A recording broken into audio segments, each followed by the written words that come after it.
I used to believe a wedding was the beginning of happiness.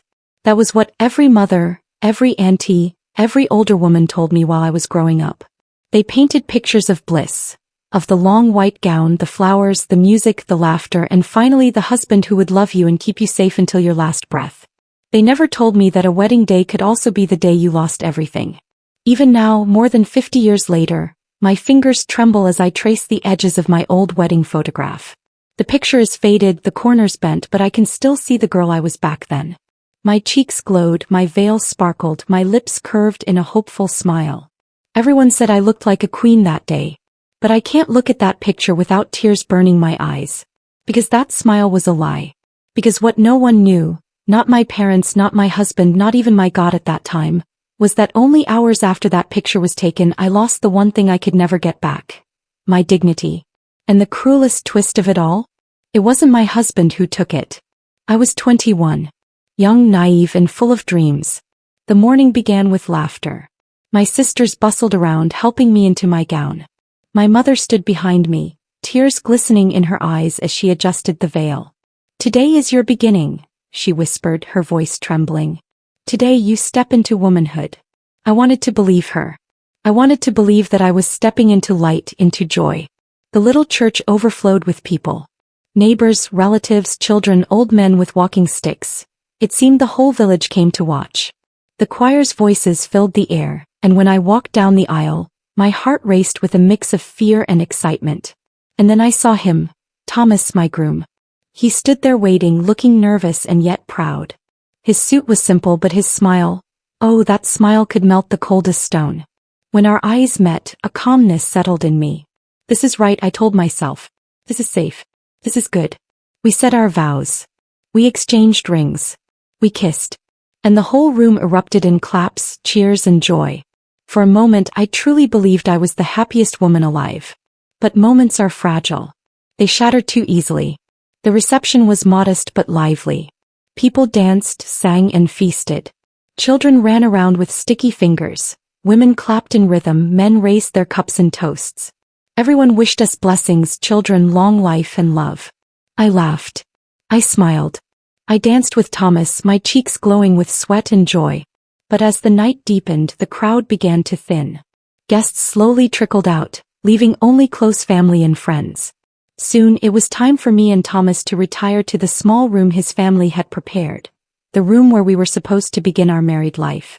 But I never made it there. On my way through the corridor I heard a voice. A man's voice. "Congratulations," he said. I turned and saw him. I knew him. Everyone knew him. He was older, respected in the community. A man others looked up to. He had always been friendly with my family. I thought nothing of it at first. I smiled politely and nodded. But then his eyes changed. His smile twisted into something dark. Before I could step away, his hand shot out, gripping my arm. Hard. Too hard. I froze. "What are you?" He silenced me with a look. His eyes bored into me, full of hunger and cruelty. My heart thundered in my chest. I tried to pull away, but his grip tightened. And in an instant, before I could scream, before I could even think, he dragged me into a small, dark storage room. I can't bring myself to describe every detail of what happened in that room. Some wounds cut too deep to be spoken aloud even now. All I will say is this: I was robbed. Robbed of the innocence I had carried with pride. Robbed of the dignity I was told was the crown of a woman. Robbed of the joy I was supposed to feel that night with my husband.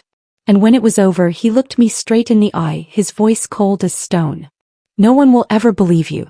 If you speak, you'll bring shame on your family. You'll ruin your marriage before it begins. Keep quiet."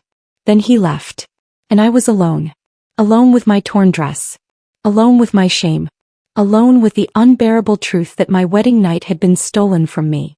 I sat there for what felt like hours, but it could not have been more than a few minutes. My body shook. My throat burned with screams I could not release. And then somehow I forced myself up. I straightened my dress. I wiped my tears. I practiced a smile in the mirror, though my face looked like a mask. Because outside my husband was waiting. Thomas.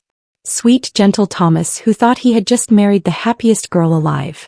When I entered the room, his face lit up. He held me tenderly, whispering, "We're finally together." He kissed my forehead. He didn't rush me. He didn't demand anything. He was kind. Too kind. And that kindness was salt on my wound. Because lying beside him that night, I felt nothing but numbness. He thought I was shy, innocent, nervous. And I let him believe it. Because what else could I do? If I spoke, would he believe me? Or would he think I had ruined myself before marriage? Would he cast me away? Would he tell my parents, my community? Would the blame fall on me as it always does on women? So I stayed silent. Days turned into weeks. Weeks into months. Thomas remained good to me. Patient. Loving.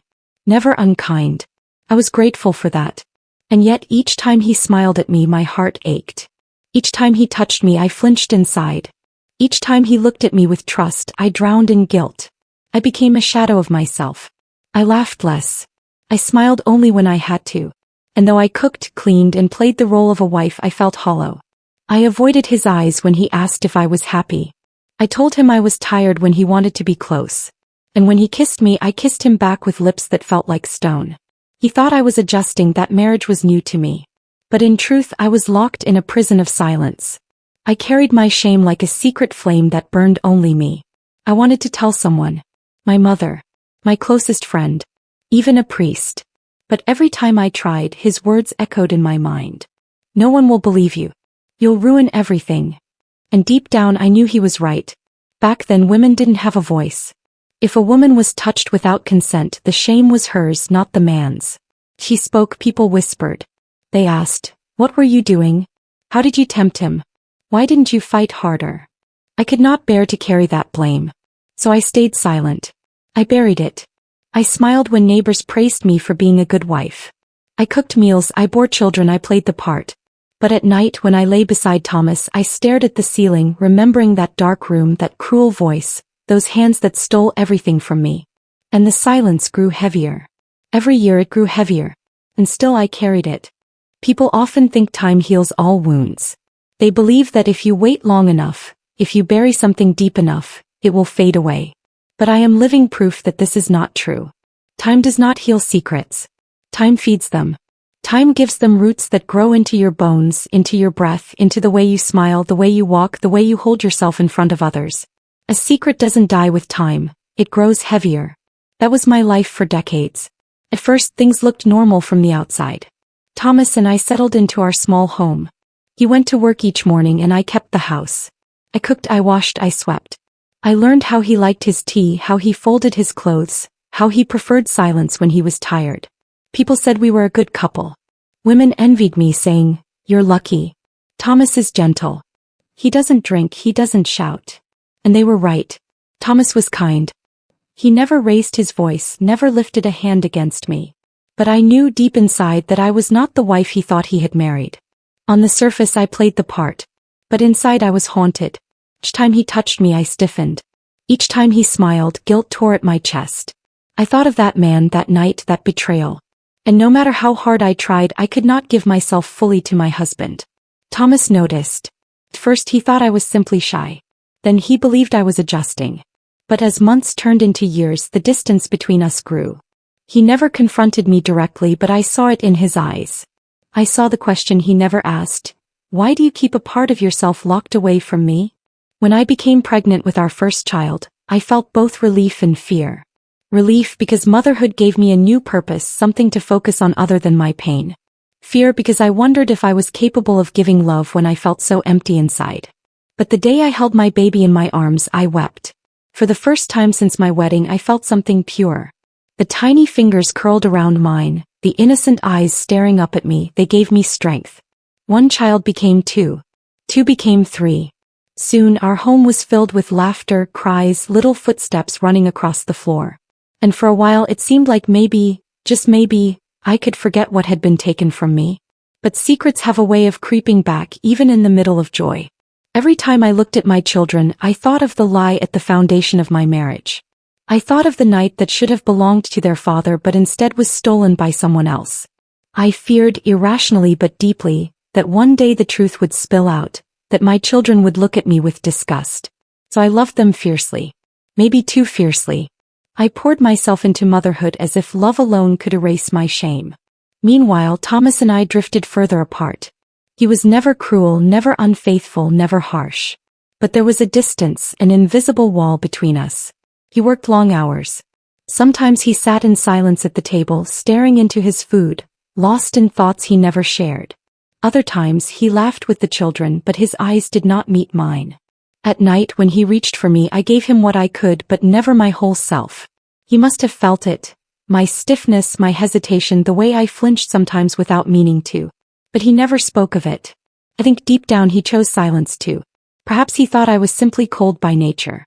Perhaps he thought love had faded with time. Perhaps he wondered if he had done something wrong. But the truth is, he never knew that my silence was born not of indifference but of pain. In our community, women were always under scrutiny. People whispered, judged, gossiped.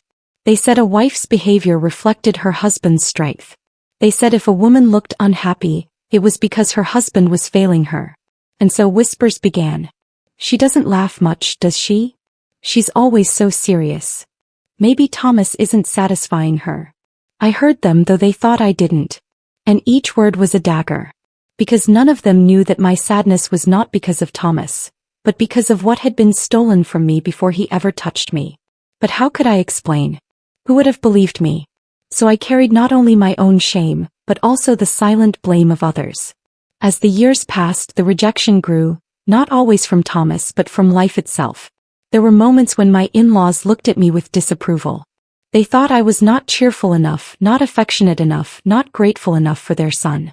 They never said it outright, but their eyes accused me. There were times Thomas withdrew further into himself, choosing work or silence over trying to bridge the gap between us. And there were nights I lay awake, staring at the ceiling, asking God why he allowed my wedding night to be defiled. Why me? Why that night? Why silence?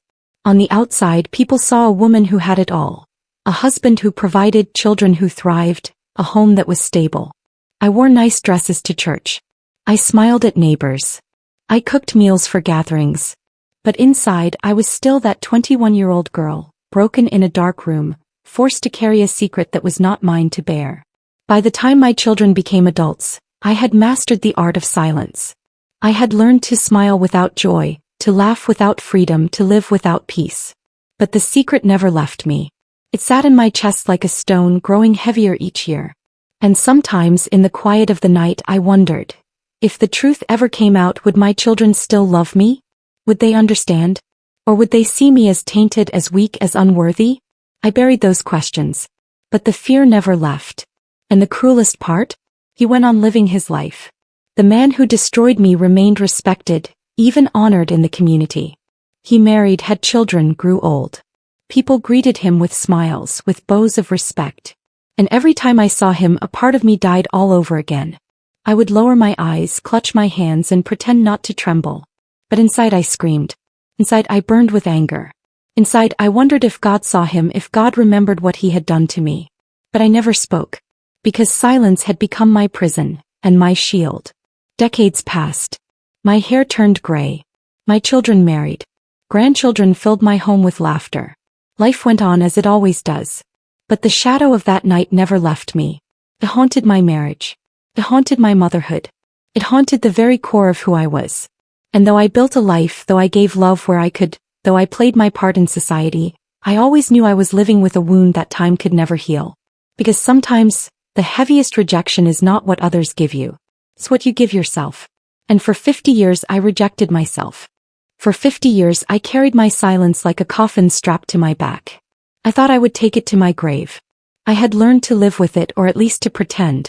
My children had grown, married, and had children of their own.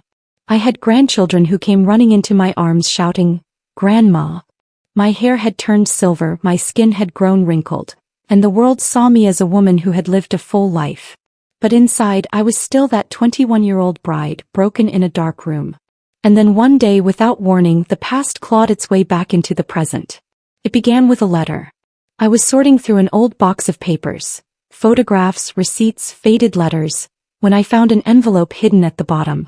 My hands trembled as I recognized the handwriting. It was his. The man who had stolen everything from me on my wedding day. For a moment I couldn't breathe. My heart pounded as I tore it open. Inside was a single sheet of yellowed paper, his handwriting still strong though shaky with age. Read. If you are reading this, it means I did not have the courage to face you while I lived. I wronged you in the worst way possible and I know nothing can undo it. But before I leave this earth I must write it down. What happened that night was my doing, not yours. You were innocent.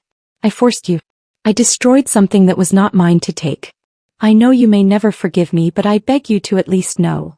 It was never your fault. I sat frozen, the paper trembling in my hands. After 50 years, he confessed. After 50 years of my silence, of my shame, of my self-rejection, he admitted the truth. I should have felt relief.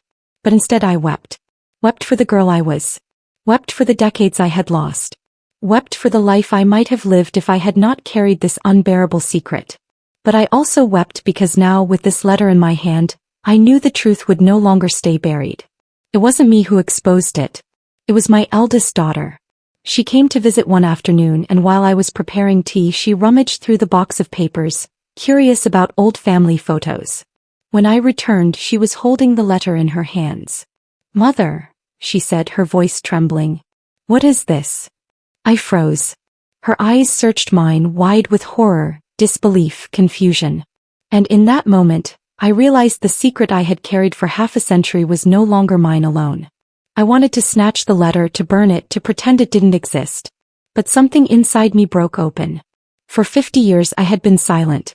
But suddenly the words came tumbling out. I told her everything. My daughter wept as I spoke, covering her mouth with her hand, her eyes filling with tears. "Why didn't you tell us?" she cried. "Why did you suffer alone all these years?" And I whispered the only truth I knew, because no one would have believed me. Because I was afraid. She held me, and for the first time in decades I felt the weight lift just a little. But the secret had escaped the box. And once released it spread like fire. Within weeks the whole family knew. My children. Their spouses. Even some of my grandchildren. Some wept with me. They said, "You are so strong. You carried this alone for so long. We love you. We don't blame you." But others did not take it so kindly. One of my sons grew angry. "Why keep it a secret? Why let us believe our lives were built on a lie?" he shouted. "You should have spoken long ago." Another child turned cold. "I don't know what to believe," she said. "Why now? Why after he's gone and can't defend himself?" And one grandchild, too young to understand the weight of such things, blurted words that pierced my soul. "So Grandma wasn't pure on her wedding day?" The room went silent. My heart cracked. I had carried shame for half a century, and now it had come back, not as comfort but as fresh rejection. Some relatives whispered that perhaps I had exaggerated, that maybe it wasn't as bad as I remembered. Others wondered why I hadn't screamed, why I hadn't fought, why I hadn't told Thomas. Their questions cut me deeper than the original wound. Did they not understand? Did they not see that silence had been the only option back then?